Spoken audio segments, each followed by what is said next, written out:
Los legisladores escuchamos al pueblo, algunos más, otros menos, pero tenemos que escuchar al pueblo. El pueblo se está expresando, pero no solamente el pueblo. Las pequeñas y medianas empresas, en general, lo que está pasando en el país, yo lo digo con mucho respeto a los que opinan distinto. Este es un gobierno para ricos. Pero le cuesta muchísimo al gobierno poder confrontar primero con este pueblo, en las calles de todo el país. Sumé al primer cacerolazo, ahora me sumé a este, en protesta de este gobierno que no está escuchando al pueblo. Me parece que, nada, son unos inoperantes. No preveíamos aumentos en la tarifa del gas superiores al 400%. Con los argumentos que hasta desde adentro, Lilita Carrió ayer le dio un palazo brutal a lo que son los propósitos del gobierno, porque le dijo que no tiene razón, que pasó por alto la ley, les dijo cualquier cosa, yo no sé qué van a hacer. Guarda con el contexto, porque esto le ocurre pocos días después de que Macri se quedó solo en la sociedad rural.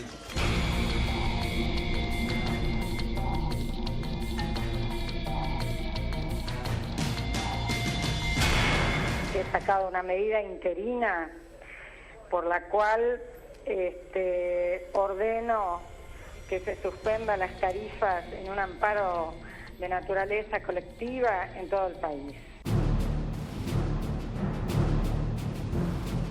El fallo de la doctora Font hace lugar a nuestro pedido de que se suspenda las resoluciones 6 y 7 del ENRE que fijaron el tarifazo. Nuevamente, como en el caso del gas, iniciamos un amparo de carácter colectivo junto con la Asociación Consumidores Argentinos, y en tal carácter es que la jueza le otorga el proceso colectivo y por eso es para todo el país el freno del tarifazo, e insistiendo con el mismo, en nuestro caso, con el mismo argumento sencillo pero contundente, que sin audiencia pública previa no puede haber ningún tipo de aumento en las tarifas.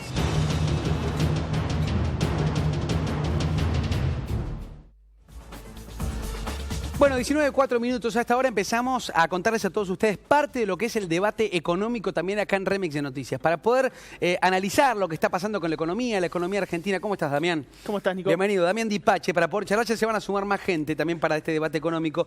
Primero, una reflexión de lo que significa esto que ya está empezando y a gestarse con los diferentes gremios, de no haber una reapertura de las negociaciones, por lo menos para que se han cerrado a principio de año, se van a empezar a gestar diferentes paros. ¿Qué está pasando con eso? Mira, en principio tuviste muchos tramos paritarios tardíos, tramos paritarios que de alguna manera no compensaron el alza inflacionaria. Tenés una inflación del 40% interanual. Por ejemplo, comercio cerró en 20%, Atirra Leche cerró en 23%, recién en el mes de junio, reapertura en diciembre. Pero esto que amenaza, por ejemplo, Suteva, ahora que le dice a la gobernadora María Eugenia Vidal, si no cerraron las paritarias ahora hay un paro el 11 de agosto. Sí, y la realidad es que está complicado. Hoy Triaca decía que, bueno, la realidad que esta coalición, digamos, sindical, a ellos no le preocupan porque están teniendo muy buen diálogo, pero obviamente una cosa es el diálogo, otra cosa es la realidad de bolsillo de esos trabajadores que no estaban atravesando por el mejor momento, con pérdida del poder adquisitivo, Nico, en algunos casos de hasta el 15%, ¿no? Entonces la situación es compleja para este sector. Hay sectores que han acordado paritaria del 35-38% y, como te digo, hay sectores que han acordado 20% y hay sectores que no han acordado nada. Claro. ¿no? Sobre todo, la provincia de Buenos Aires, como me decías, el caso de Vidal, es el sector más preocupante en el sector público. ¿Por qué? Porque realmente la provincia tiene una caja muy, pero muy delicada, ¿no? Y ahora, uno cuando piensa las declaraciones que ha dado el ministro de Trabajo, que recién lo citabas, Triaca dijo que no hay motivos para reabrir paritarias. Sin embargo, los gremios dan la impresión que es totalmente lo contrario. No hay una especie de equilibrio, no hay como una mesa de negociación, por lo menos la interpretación que hago. Sí, ahí tenés una triple lectura, te diría. Sí. Primero, una expectativa de apertura de paritaria y una inflación del 25% que nunca se concretó, con una segunda instancia de una apertura de paritaria tardía, y los que se concretaron al concretarse tarde están quedando por fuera de esa meta, digamos, de recuperación del poder adquisitivo. Y la tercera es ¿qué va a pasar el segundo semestre? ¿Realmente la inflación va a descender, se va a desacelerar? Bueno, estamos hablando de una inflación que en el mes de julio arrojaría entre el 2 y 2,5%. Sigue siendo una inflación muy elevada. Entonces, claramente los gremios están pidiendo, bueno, señores, no... ya mucho más no queda para reabrir esas paritarias, ¿no? Ahora le voy a sumar a Andrés Pizarro acá. ¿Cómo estás, Andrés? Buenas tardes. Primero, digo, para sintetizar y para poder conocer tu opinión también respecto a lo que está pasando en la actualidad argentina. Tenemos una crisis de activación de consumo, también el golpe de los tarifazos que parece por ahora es una pulseada entre un freno de la justicia con el gobierno y nadie sabe realmente qué va a pasar. ¿Qué análisis me podés hacer breve? Mira, yo creo que el tema de las tarifas hay que analizarlo dentro de lo que es el marco del cambio de modelo económico. O sea, es difícil y se entiende poco el tema puntual de las tarifas si uno no entiende que se cambió o se está tratando de cambiar un modelo económico de un modelo que se basaba en la producción, en la reactivación industrial, donde el salario real alto era importante porque el mercado interno servía como motor para esa reindustrialización, y cambiamos a un modelo que se basa más bien en la agroexportación, en el sector financiero y con una transferencia importante, un peso importante de las empresas transnacionalizadas. Ese grupo, esos grupos de poder no necesitan un salario real alto, con lo cual tampoco necesitan... ¿Qué estás diciendo? ¿Que hay una búsqueda de una depreciación del salario? Totalmente. O sea, la devaluación deprecia el salario en términos de dólar, que es lo que requieren estos grupos que exportan. En el modelo anterior, la energía barata era necesaria para subsidiar a esta industria, a este esfuerzo de reindustrialización, y servía para mantener el salario real elevado. Hoy no se necesita un salario real elevado, y tampoco se necesita una industria. Lo voy a sumar a esta mesa y te agradezco por las conclusiones. Esto recién arranca, obviamente, en la mesa económica. Vamos a tener una mesa política también. ¿Cómo estás, Fabián? Fabián Medina. ¿Qué tal, Nico? ¿Cómo estás? Buenas tardes. Bienvenido otra vez. Gracias. Primero digo estas conclusiones. Hoy hubo una expresión bastante importante, un día especial en lo religioso San Cayetano. Mucha gente que se ha convocado desde diferentes organizaciones hacia Plaza de Mayo. Hablaba recién un dirigente de Barrios de Pie, me decía acá, casi 100.000 personas. ¿Qué significan estas expresiones y esta puja también que están dando los diferentes gremios de decir, si esto no cambia o si la situación no cambia, va a empezar como una especie de ola de paros, o la educación que dice no vamos a comenzar las clases otra vez, se va a parar todo? A ver, entendamos primero cómo llegamos a esto. A ver. Tenemos desde diciembre para acá, por no sé si inacción o por desinterés, un crecimiento, una caída de las variables económicas. Sí. Tenemos, hoy salió una nota publicada del Ministro de Trabajo reconociendo 140.000 puestos de trabajo menos, lo cual hablamos en algunas de las veces que estuve, que significaría el 1% de la población económicamente activa total, o sea que sería una caída de un 2,5% en desocupación. A ver, no estamos hablando de 6,5, sino estamos hablando de 20 a 22, que son los números con los cuales tenemos que medir para hacer comparable el 2003-2015, porque hubo cambio de variables. También tenemos problemas en cuanto no solamente a eso, sino en cuanto a producción. Cepo, lo que fue el cepo fue una salida bastante exitosa. Se podía haber sufrido mucho más. Hoy creo que el problema pasa por no solución de inflación. Lo veníamos hablando del principio de año. Viste que quizá el discurso, por lo menos lo que estaba latente el año pasado, previo a la asunción de este gobierno, había un gran tema, digo, el discurso de la gente con la relación del dólar. Hoy el dólar ya no es en términos de la gente que, por ejemplo, hoy estuvo marchando o entre los que están criticando. A la gente no le interesa el dólar, le interesa comer. Digo, sobre esta medida, claro, no está llegando a fin de mes, va al supermercado. A la gente le interesa comer. Ahora, ¿pensás que no hay sensibilidades de ese sector? Creo que le está faltando sensibilidad social al gobierno nacional, no tanto al gobierno de la provincia. Yo quisiera decir algo sobre... No tanto al gobierno de la provincia, o sea, María Eugenia Vidal no. El gobierno tiene una batalla con la educación bastante importante, y su tema se debe decir eso. Exacto. Pero el tema es, a nivel social, están conteniendo más a la gente. No sé si es que ella proviene del Ministerio de un Ministerio de Desarrollo Social, por lo cual ella sale directamente a la calle y habla con la gente y contiene y bajan elementos para contener a la gente. También hay que ver quiénes son los que generan las salidas de la gente a la calle. Cuando hablamos de organizaciones sociales, estamos hablando de organizaciones sociales, pero con activismo de cierta parte del gobierno, de la administración anterior, no digo todo, que prevén quieren generar un estallido social. ¿Quieren generar un estallido social? Sí. Hay sectores que están propugnando que es la fuerte gente, lo que está diciendo. Hay gente que está propugnando que la gente quiere que la gente salga a la calle. Pero de que salga a la calle a un estallido social es otra historia. Vos hablás con algunos militantes puros y te dicen se tienen que caer. Pero, no es se tienen que caer. ¿Se tiene que caer que el gobierno estás hablando? Sí, se tienen que caer. No es así. A ver, la gente los votó, hay que respetarlo, tiene que terminar los 4 años y la gente vuelve a elegir. A ver, Andrés. Yo quería decir algo sobre la salida exitosa del cepo. Tampoco se puede mirar otra medida económica aislada del modelo. No, yo dije fue una de las medidas, fue una salida bastante exitosa. Lo que quiero decir es que no estoy de acuerdo, porque la salida del cepo es la que crea la devaluación del 50-60% es la que crea... Es la misma devaluación que el año anterior tuviste con Kicillof. Pero esto es lo que creó la suba de precios. O sea, vos decís, de una manera decís que fue exitoso, pero a la vez decís que el problema es la inflación. No. Una de las causas de la inflación es si vos no metés la devaluación. Medidas que atenúen la inflación, o si no generás una medida, la inflación sigue creciendo. Está bien. Y Kicillof en 25, 28 en 2015.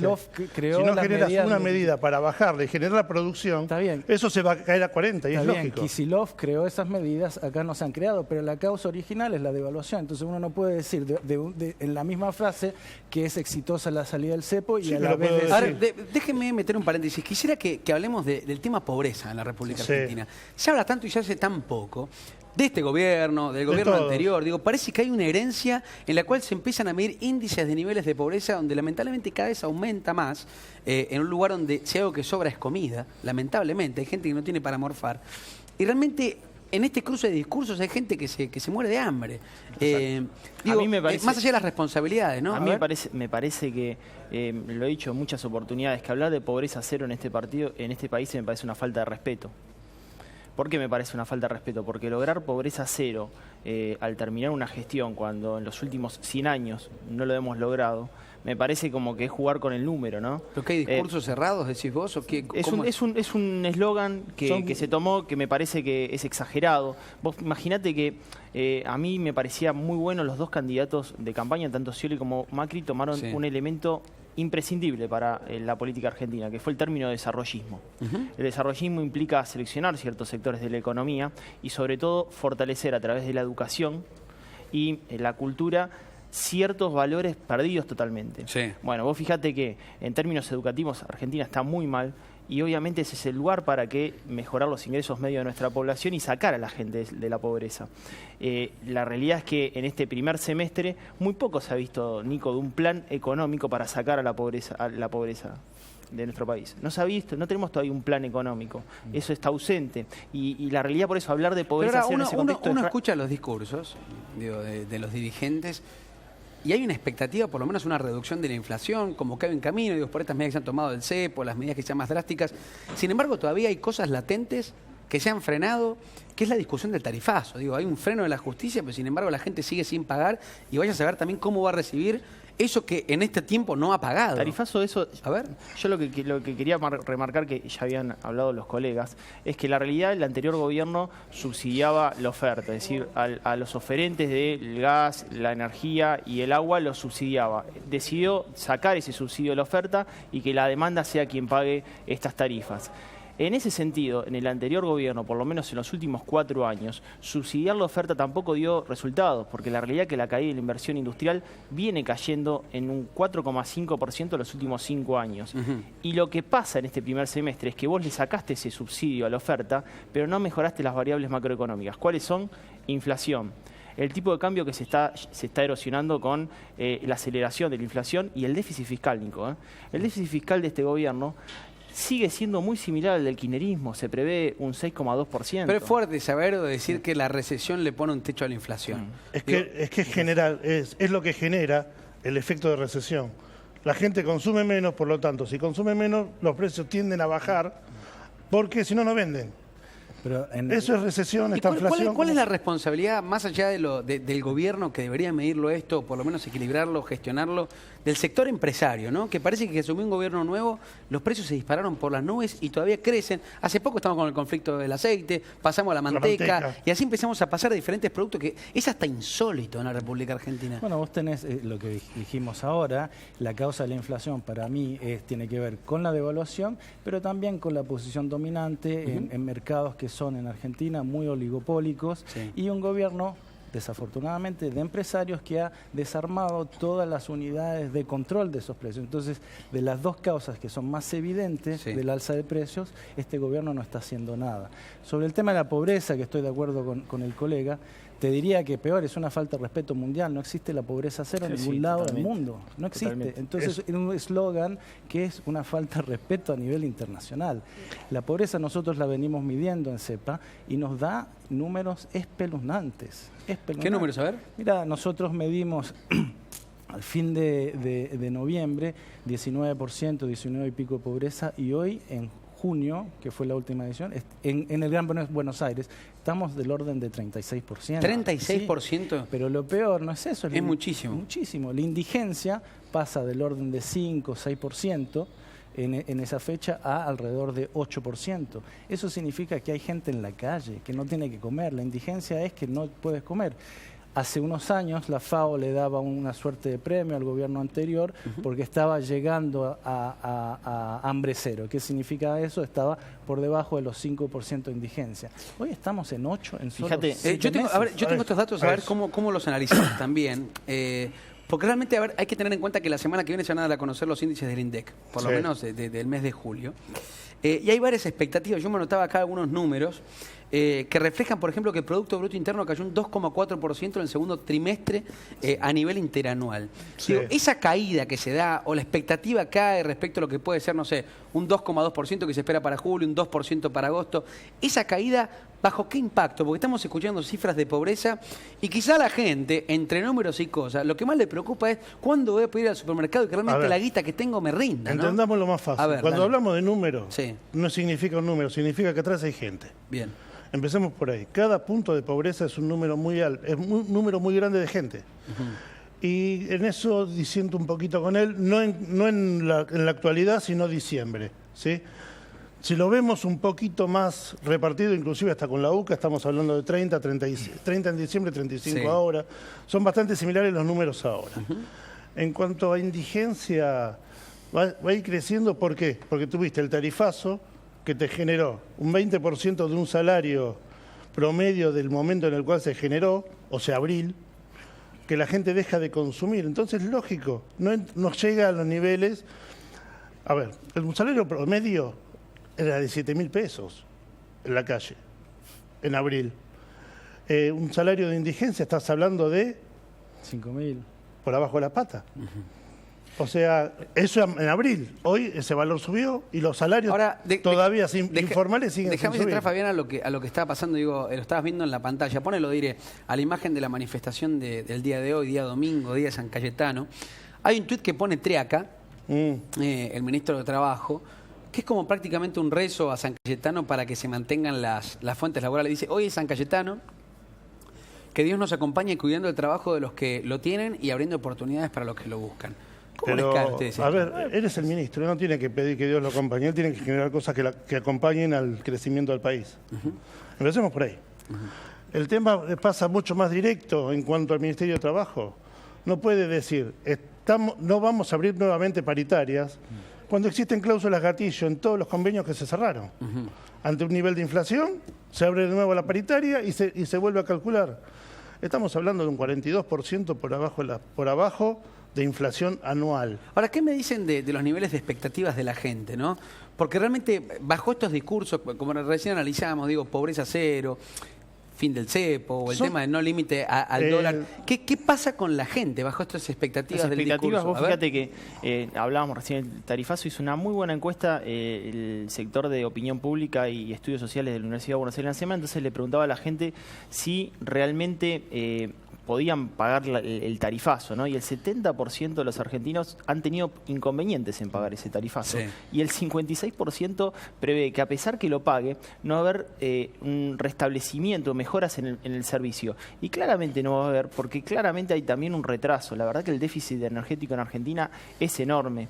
Y en ese sentido, Nico, al no tener energía, vos necesitas que el aparato productivo, esa recuperación sea drástica, porque estamos invirtiendo miles y miles de millones de dólares. Vos sabés que, por ejemplo, en el caso del gas, incrementamos obviamente por el aumento de las bajas temperaturas que tuvimos este invierno, un 52% de la importación de gas. Importábamos de Bolivia y ahora le estamos importando de Chile. Bolivia nos cobra $3 el millón de BTU y Chile nos cobra $6, el doble. El doble. Sí. O sea, el costo es enorme. Ahora, ¿lo tiene que pagar la gente en forma indiscriminada? Bueno, ese es el debate. Hay un rol también que me encantaría charlar con ustedes, que son especialistas también en la materia económica, que es la contención del Estado. Digo, porque en este discurso, si uno lo va analizando, lo que es el progreso de lo que ha sido el discurso del gobierno de Mauricio Macri, arrancaste de enero con un 6% de la suba de las naftas que se han incrementado y después, bueno, como un freno al incremento por lo menos de las naftas y se dio el otro golpe que es el gas, el agua, la luz, lo frena la justicia. Hasta ahora, digo, desde esas decisiones de la contención del Estado, en un gobierno anterior donde muchas veces se lo ha criticado, se ha mencionado la herencia recibida en el discurso, a este gobierno que parece liberar y en algún punto decir, el Estado no tiene más plata para poder aguantar estas cosas o para poder subsidiar, lo va a tener que pagar la gente. ¿Cuál es el costo político de todo esto? Yo creo que tenés que mejorar las condiciones para que la economía pueda ir absorbiendo estos costos. Si la que vos ¿Pero el Estado tiene capacidad de absorber esas cuestiones o no? Me está diciendo, por ejemplo, el gas a $6. Sí, el Estado, la realidad que no... fíjate que justamente se incrementa el déficit, entonces no puede cumplir con la meta. Entonces, el Estado lo que no tiene capacidad es para emitir, para respaldar estos aumentos. Pero también tiene que ser mucho más gradual porque genera esto, mayor pobreza, mayor indigencia, Nico. Entonces, hubiese sido más gradual. Todo el mundo, eso también está en la encuesta. La realidad que todos los argentinos aceptan que las tarifas estaban muy bajas, estaban muy retrasadas. En cuanto al gas, yo tengo mis reservas, específicamente. ¿De gas? No, reserva con referencia a lo que declararon. Sí. A ver, mayoritariamente todos los artefactos que se están colocando son eléctricos, inclusive de calefacción, ¿sí? No pueden decirme que subió el nivel de consumo de gas. Y decir que subió el consumo de gas a los efectos de comprar gas desde Chile, yo lo considero muy bajo. ¿Y qué interpretas de eso? No, simplemente, a ver, ahí ya entra toda la pauta política. Tenemos el hecho de que le compras a una subsidiaria de Shell en Chile, cuando vos ya teníamos problemas comprándole gas a Bolivia porque se cerraron los pozos de gas de Salta. ¿Decís que son las decisiones de Aranguren para hacer negocios de los En un privados? principio fue la decisión del 2004 de tapar los pozos de Salta para comprar el gas a Bolivia. Lo generabas por $1 y lo comprabas por 4. ¿Sí? Ahora, además perdón, Damián, ¿no? Sí, sí. Además de 4 lo estás comprando a 8 y Chirola en Chile, a la subsidiaria. Y además traemos de Trinidad y Tobago, de Rusia, todo lo que es la parte de energía. Yo creo que hay otras alternativas y mucho más baratas que ¿Cuáles son? A ver. Por ejemplo, los pozos de gas los pozos de combustibles, gas y petróleo de Salta no están secos. Son los mismos pozos de los que le saca gas y petróleo Bolivia. Hay que destaparlo y producir. ¿Es cierto esto que Bolivia tiene casi para 1000 años de reservas de gas? Tiene la misma placa tectónica, no sé si para 1000 años, pero por lo menos 50, 60. Es la misma placa que tenemos en Salta. Mirá, ¿Y entonces? Hay que destapar esos pozos y producir. Ahí pero está muy bien lo que decís. Incluso Vaca Muerta, porque Vaca Muerta quedó frenado, pero están las condiciones para que las inversiones vengan cuando vos sabés que esos commodities... No hacen falta inversiones extranjeras. Destapar el pozo significa $1 millón contra 4 con exploración. A ver, Andrés. Lo más interesante no es eso. Sí, y lo haces en un periodo de 6 meses. Claro, lo más interesante es que después de la recuperación de YPF, la producción de gas aumentó. O sea, el trabajo de YPF, la inversión de YPF, la cantidad de pozos que empezó a utilizar YPF hizo que se revirtiera una caída y se empezó a aumentar. Entonces, la lógica que quiere que se aumenten las tarifas al consumidor para que vengan las inversiones es completamente ilógica en relación a la realidad, porque la producción existía, venía en una curva ascendente y ahora está pasando lo contrario. Se pretenden aumentar las tarifas, se están aumentando las tarifas. Y se aumentan los subsidios. Pero se está reduciendo la producción, se están cerrando pozos. Entonces, ¿cuál es la lógica acá? Aquí hay un problema que es político, es lo mismo que decía al inicio, es un modelo económico distinto en el cual la energía es un bien del mercado como cualquier otro y no es un insumo a la industria, con lo cual ese bien tiene que ser pagado al precio del mercado y de preferencia sin subsidio. Ese es el problema. Digo, hablando un poco de mega industria, ya me voy a meter un poco lo que está pasando con el sector automotriz, que quiero que me expliquen también la relación que hay con Brasil, sabiendo que exportamos tanto de todo lo que producimos acá. Hablemos un poco de la relación con las mineras. Que también este gobierno tomó una decisión muy importante respecto vos a la hablas minería del campo, ¿no? de la eliminación de retenciones. De la eliminación de retenciones. Digo, a ver, una de las industrias que más se lleva también de acá. Todo lo que produce, todo el nivel de extracción, lo exporta, lo saca del país. No podés eliminar... Es cierto que más o menos la proporción, digo, yo tomo algún dato de la provincia de San Juan con la Barrick Gold. De cada 10 lingotes que sacan, uno queda para la provincia, 9 se van para afuera, más o menos en proporción. No sé si es a la provincia, era un poquito tal vez más con el asunto de las retenciones, pero en lo particular lo podemos fijar desde otro lado. Todo lo que es el noroeste, ¿sí? Es muy rico en litio. Todo lo que son las baterías de litio de los celulares... sale extrayéndose del noroeste y se exporta, porque acá no se producen. Entonces, son extractivas puras, no solamente el origen, sino lo que producen generalmente. Eso es lo que tenés que, como no te queda ningún producto acá, lo que tenés que hacer es específicamente retención, no eliminar las retenciones en ese sector. Hay otros sectores que podés verlo. ¿Por qué piensan que en forma gradual, no en forma se eliminó la retención en el sector minero? A ver. Nosotros calculamos para este semestre la retención hubiera traído 430, 435 millones de dólares. Es el regalo ¿Pero es que se le realmente un hace sector necesitado o es una amenaza a las mineras de irse si no le quitaban las retenciones? No, de hecho son todas, la mayoría son empresas todas internacionales, Nico. Y bueno, ahí cuando uno le habla a la gente, dice, bueno, pero... Qué mucha guita lo que está dando muchísimo acá. Pero el sector agro es peor. Bueno, pero... El campo. El campo... Por lo menos la mayoría son empresarios argentinos, en este caso son empresas internacionales. Obviamente la medida lo que te hace es que la transferencia de ingresos sea importante, ¿no? Porque vos de alguna manera eliminaste retenciones a las mineras, eliminaste retenciones al campo y quisiste tratar de generar una administración eliminando subsidio. El subsidio es un ahorro de 2% del PBI del déficit, muy grande.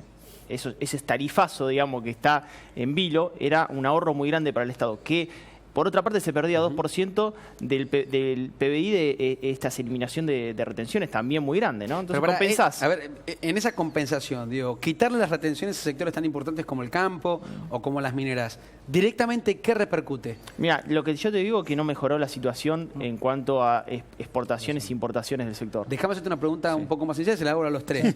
De no haberse quitado estas retenciones al campo o a las mineras, ¿estaríamos pagando o no el tarifazo? Yo creo que me parece que eso es una línea de gestión política, Nico. Me parece que ahí no la está respondiendo. Y te la estoy respondiendo. El gobierno sacó la retención a la minera y al campo. ¿Eh? Porque el gobierno quería sacar el subsidio de la oferta. Eso es una línea política. No quería subsidiar la demanda. Quería que la demanda pague. Esto lo había dicho en campaña. Eso claramente se había dicho en campaña. Es una decisión de gestión política. Hubiese sido lo mismo. A ver, Fabián. Yo creo que con el asunto de la retención a las mineras ya hubieras atenuado mucho los efectos, muchísimo los efectos. O sea, si continuaran, digo, para que lo entendamos todos. Ahora, aparte, la gente fíjate la derivación de la eliminación de retención. Sí. Está volviendo Vale para seguir con lo que estaba hablando en Mendoza. Estoy de acuerdo que tú dices... Contame, amplíame más, porque quizá, a ver... La minera Vale, brasilera, que se había ido de Mendoza durante el año 2014, se fue por un asunto específico de negociación, parámetros, nunca estuvo muy claro, eliminaste las retenciones y vuelve Vale. Yo no quiero que Mendoza sea lo que es hoy San Juan. Tremendo, lo que han hecho es un desastre. Lo que es Calingasta, en San Juan está destrozado. Todos los ríos contaminados, todas las tierras secas. Una vergüenza. Entonces, yo no quiero que eso se transforme en Mendoza. Hoy tenemos Mendoza, que es uno de los puntos, siguiendo con el tema de energía, y espera, donde hay que decir algo más. Abajo de Malargüe. Cuando estuvo la Barrick Gold en ese momento, si vos mirabas en San Juan, que creció, a ver, muchos dicen creció un montón en ese momento, era prácticamente como la pintura de dentro de la humedad del revoque en una casa, ¿no? Pero mucha gente y muchas familias dependían de esas mineras por el laburo, muchas constructoras. Sí, también hoy está todo parado. No solamente no solamente todo parado, sino mucha gente con enfermedades cancerígenas. Tremendo.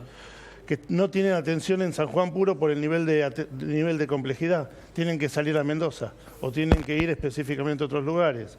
Entonces, te complejiza todo el esquema. Tenés que seguir teniendo las retenciones. A las mineras sí, al campo tenés que ir viendo y en forma gradual. Se sacó todo en forma drástica. Por más que diga el presidente o el ministro de Energía que esto se hizo en forma gradual. ¿Pero eso es un agradecimiento de apoyo político o cómo se entiende? No quiero interpretarlo, porque si lo interpreto voy a ser, ¿por qué no, Fabián? voy a ser terrible a nivel político. No? Pero a ver, Diego, estamos en este debate que es solamente económico, ya me voy a meter en lo más político, pero todo influye, porque estamos tratando de entender cómo en esas mega decisiones, digo, de tirar esas sogas que son largas, depende de quién se siente en el banquillo de presidente, te influye o no te influye a vos del otro lado, ¿no? Claro. Quiero escucharte, por lo menos tu interpretación, dale. Sí, creo que hay un ida y vuelta constante entre lo que es no solamente las mineras, sino la parte de energía. Pensemos que el ministro de Energía actual, cuando dejó de ser el CEO de Shell, y tiene 18 millones de, no sé si de pesos o dólares, en acciones de Shell. Y seguimos comprando Shell. Es un modelo económico. Es algo específicamente que se basa en la agroexportación. Él lo dijo, la vicepresidenta ha dicho que nos olvidemos de la industrialización, que tenemos que ser India. O sea, es un modelo que cree que se le puede dar comida y trabajo a todos los argentinos con la agroexportación, el sector financiero, y eso es falso. Entonces, termino. Entonces, es un regalo. No sé qué micrófono está metiendo ruido. El tuyo, ¿no? A ver si vos vas a acercar un micrófono. Aguantamos un segundo que tenemos un problemita con el micrófono. Ya te lo soluciono. Mientras le puedo hacer un comentario sobre lo que estaban diciendo Andrés. Que la realidad, Nico, que la eliminación de las retenciones para el pequeño productor era necesario. Ahora, también hay grandes productores que se han beneficiado de esta eliminación de retenciones. Y ahí hay un tema. Vos fíjate que está la ley de promoción PYME, ¿no? Que la ley de promoción PYME tiene ciertos ribetes muy interesantes. Por ejemplo, la posibilidad de descontar de ganancia cuando uno realiza reinversión. Eso hubiese sido una buena modalidad para las grandes empresas agropecuarias. Que cuando realmente salimos de una economía extractiva y vos agregás valor dentro del producto, que tengas una eliminación de impositiva. Eso hubiese sido una medida muy favorable justamente para salir de lo que recién comentábamos de que vivir una economía totalmente extractiva, por ejemplo en las mineras. ¿Cuánto valor le agregás en nuestra economía? Y que sea un condicionante ese, ¿no? Y otra cuestión importante respecto de la caída de la actividad. Fíjate que a pesar de que se eliminaron las retenciones, las economías regionales siguen teniendo un problema muy importante y sobre todo las pequeñas, ¿no? Sí. Peras y manzanas en Río Negro están requete fundidas. Todavía. ¿En el valle? Sí. Requete fundidas. Sí. El mundo no demanda y a pesar de que le eliminaste retenciones, el problema es que no les conviene levantar cosecha, la dejan tirada. Ahora vuelvo acá. Sí. Las exportaciones en general, la cifra del INDEC es que cayeron las exportaciones 2,6% este semestre. Cayeron las exportaciones sobre todo de manufacturas de origen industrial. Entonces no solo los regalos a los distintos sectores exportadores no han dado fruto, sino además las exportaciones se están primarizando, que del punto de vista del gobierno está bien porque buscan un modelo agroexportador, pero no, esto es un problema para toda la economía. Ahora, déjeme plantear otro tema que también es interesante, que repercute también con lo que en algún momento se anotó como fuga de capitales. Ayer me dieron unas cifras tremendas de la cantidad de plata que se está fugando también del país de manera mensual, así como 6.000 millones, no me acuerdo exactamente la cifra. ¿Qué va a pasar con el tema del blanqueo? Que tanto hay como una expectativa para decir, digo, en esa lluvia de inversiones que se habló, lo digo lluvia porque así fue parte del discurso político. Al hecho prácticamente no llovió nada, porque está árida la cosa. En lo particular yo creo que estamos pasando de lo que algunos denominaron relato K a un relato M. Relato M. El tema es, ¿por qué? El blanqueo, históricamente en Argentina los blanqueos fueron entre 4.000 y 5.000 millones de dólares de exteriorización. O sea, se declararon entre 4 y 5.000 millones de dólares. O sea, digamos que por la conveniencia o la ayuda que están brindando algunos bancos internacionales a los clientes como facilidades para para ingresar al blanqueo, por consultas, por todo, ¿sí? que llegue a 6.000 millones de dólares de exteriorización. Sí. Vamos a estar blanqueando, teniendo un ingreso de entre 500 y 600 millones de dólares. ¿Y es mucho? No es, para los que estaban permitiendo no es nada. No es nada. Ellos estaban hablando de un número de 5.000 millones de dólares de blanqueo. Ahora, ¿cómo cayó? Tenemos cifras nosotros para eso también. Mira, en el 2015 lo que es la remesa de utilidades de la empresa no llegó al 300 millones de dólares. En el primer semestre está del orden de 5.000 millones de dólares. Espera, porque hay tanto número. Yo quiero entender si realmente es bueno o no es bueno, es exitoso o no es exitoso. Es que lo que pasa en economía, nada es absoluto. Depende de a qué grupos económicos o qué grupos sociales uno trabaja, para quién trabaja. Entonces, como yo te dije al inicio, este modelo común favorece al capital extranjero transnacionalizado y la medida o el resultado se ve ahí. Antes, estas empresas podían remesar 300 millones de dólares al año. En el primer semestre han remitido 5.000 millones. Y luego está la fuga de capitales. La fuga de capitales el primer semestre es del orden de 4.000, 5.000 millones de dólares también. Y lo que pasa es que toda la deuda que ha venido generando el gobierno, que se duplicó prácticamente la deuda en dólares, de los 40.000 millones de dólares de deuda en stock que había, hoy se le agregan 36.000 millones. Eso va en parte a pagar a los buitres, en parte a pagar el gasto público, el déficit fiscal. A ver, sobre eso, la mayoría de los partidos políticos, salvo la izquierda, estuvieron de acuerdo con ese pago. Lo que hacía el gobierno anterior era emisión. Lo que hace este gobierno es deuda. Claro. Las dos formas son malas. Tenés que elegir, ni siquiera tenés que elegir la menos mala. Tenés que eliminar e ir por otro camino. Todos los caminos que se probaron hasta el 10 de diciembre o del 11 de diciembre para acá, ya los habíamos vivido en Argentina. Sí, la diferencia de un esquema con otro es que uno es deuda interna, entonces depende deuda de una afuera. Externa, que te pone condiciones, te pone a dependencia de lo que puede decir y hasta te digo que es relativo, porque cuando vos emitís LEVAC o LETES, que son bonos internos, y que están tan de moda ahora, ¿no? Sí, le tenés que pagar 30% y más del 4% en dólares, también termina. ¿Te parece que tener cuentas concomitantes o cómo es la relación? Digo, no cualquiera puede acceder a eso. No, el caso de los LEVAC. Las LEVAC, en una cuenta sí tenés que tener una cuenta, pero no es un sistema tan complejo. La cuenta esa que vos hablás la sacás en 3 minutos en el banco que operás. Bueno, el Banco Central va a poder quiero pagar tener una cuenta concomitante y te la abren enseguida. Digo, pero ¿cuánto es de manera real? Porque a mí la impresión que me da, por lo menos, y seguramente a la gente también, que hay muchísima gente del otro lado prestando atención a los conceptos que están dando ustedes, de la cantidad de argentinos que tienen plata en el exterior, que son un montón, que la han fugado en diferentes situaciones del país. A esta, podemos llamarla, no sé si está bien el término, oportunidad de poder blanquear esa plata que la han evadido en algún momento. ¿Va a ser real o no va a ser real ese blanqueo? En realidad debería ser la mayor parte posible, porque a partir del 1 de enero, lo que es el GAFI, se pone mucho más rígido en todo el mundo, no en Argentina. Por eso vos tenés 3 etapas de blanqueo en Argentina: 31 de octubre, 31 de diciembre y 31 de marzo. 31 de octubre son los que declaran efectivo específicamente.